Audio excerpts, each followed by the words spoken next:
And I also want to ask you about this because during a bilateral meeting this morning, the president teased some good news coming out of Russia and Ukraine. Let's listen to that. We'll talk to you on the other side.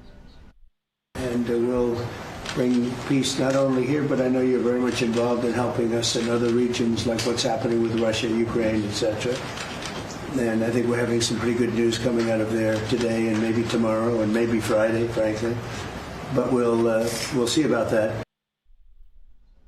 And so tomorrow, officials from Ukraine and the U.S. will hold peace talks in Istanbul. President Volodymyr Zelensky, we know he'll be there, and so will U.S. Secretary of State Marco Rubio. But as of right now, Presidents Putin and Trump are not expected to attend. So what is President Trump saying about all of this and this meeting?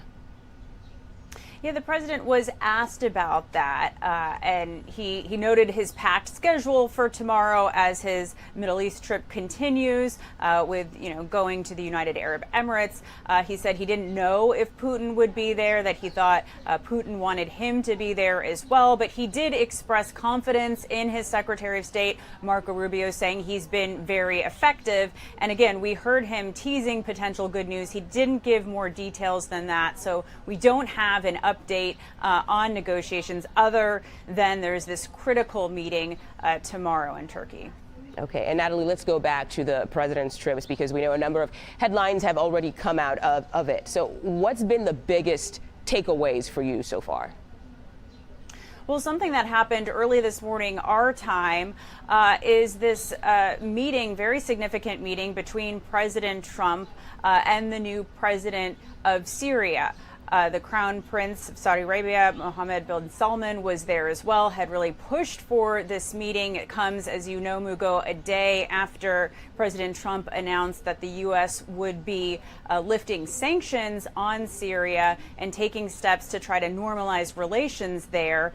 There has been a lot of hope by the U.S. and Arab nations following the fall of the Assad regime that this provides a new opportunity for Syria, and that's really what the president expressed yesterday.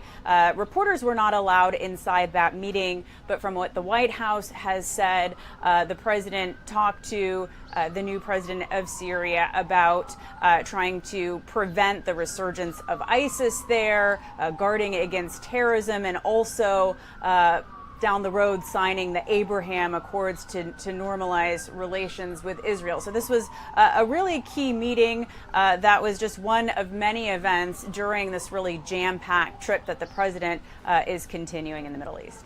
All right. CBS News correspondent Natalie Brand, thank you so much for all that reporting. Appreciate your time today.